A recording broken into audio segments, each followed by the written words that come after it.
Hi everyone. In this video, we'll be talking about the common settings. These are a set of parameters common to all array types and are frequently used in the script. First up is the backplate. With it, you can show or hide the backplate or control its depth. It's important to note that the convex items start after the backplate. This means if you turn off the backplate completely, the convex items will begin directly from the clip area.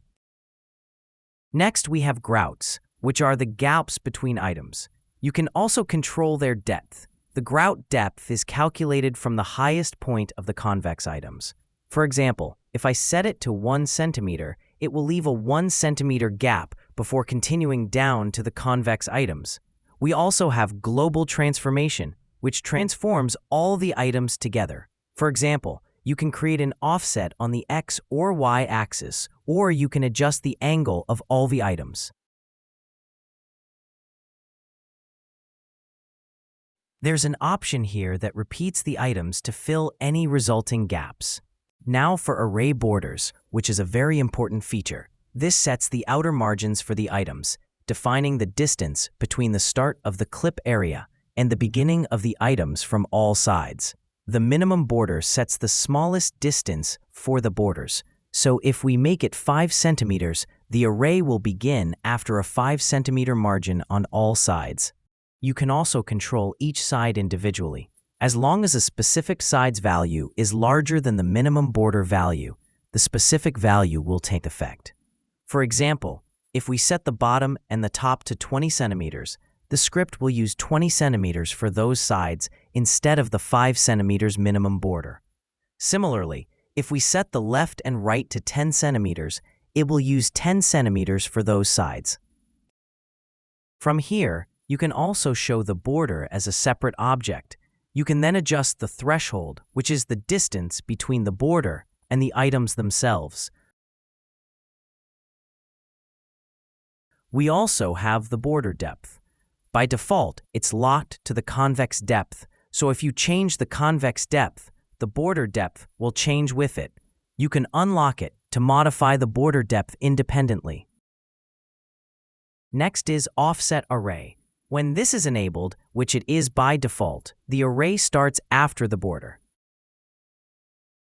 If you turn it off, you'll notice that the array will start from the outer limits of the clip area itself. It's normally enabled, but you might need to turn it off in certain situations. We also have lock XY. This works with the flip XY option further down. Its function is to preserve the shape of the border when you flip the array. For example, if the X count is 10 and the Y count is 1, and we enable flip XY, it will swap the counts for X and Y, but it will maintain the original border directions. If you turn lock XY off, it will swap the border directions as well. Let's look at bumpy convex. This creates a bump effect on the items, which you can use to create upholstered or padded walls. You can control the iteration value for a smoother result, and you can also control the crease value. This makes the edges at the top sharper, depending on the result you need. We also have flip XY, which we mentioned earlier.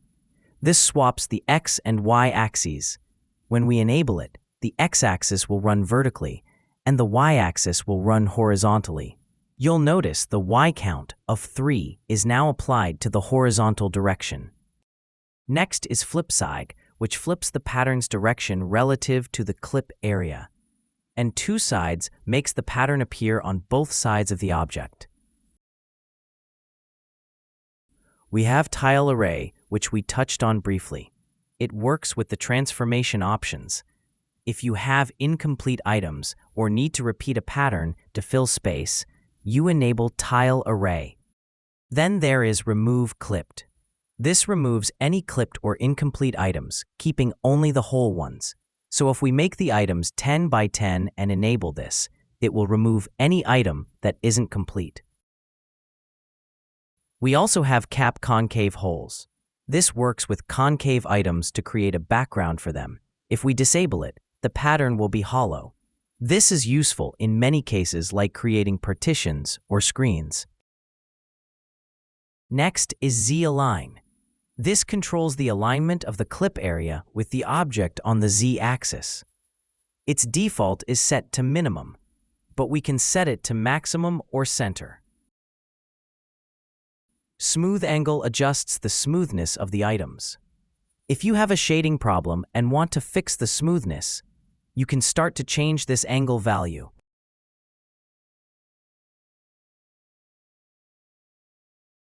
We also have auto edge angle. Sometimes undesirable diagonal edges can appear on your items. If you see these, you can start to increase this value to fix the issue. Resolution is used when you have items with curves. If you increase the resolution, it will add extra edges and increase the quality and smoothness of the item. Of course, you should use this with caution so that it doesn't slow down the script.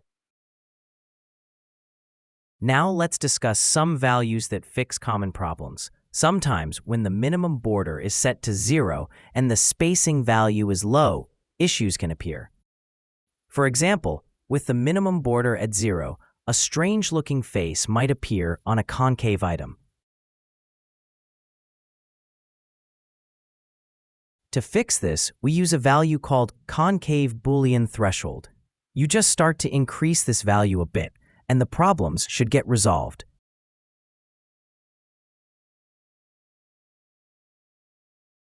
In general, it's preferable to set the minimum border value to something more than 0, and the spacing value to more than 0 as well. Here's another example. A pattern that is supposed to be here has disappeared due to a Boolean problem. Again, the minimum border is at 0, but this time the items are convex, not concave. So we'll go to the convex Boolean threshold, increase it a bit, and the pattern will reappear. The convex weld threshold and the concave weld threshold try to weld the vertices of the items together based on the distance you set here. Finally, we have the limits. These set the maximum limit for concave vertices, convex vertices, total vertices, and the total number of items. For example, if we increase the item count to 500, a message will appear, "Maximum item count reached." You have two choices. The first and preferred option is to reduce the number of items or decrease their size. The second choice, which is a bit risky and not guaranteed to work with large patterns, is to increase the maximum count limit here. Let's try it. It might be a bit slow because the number of items is very large, but it should work.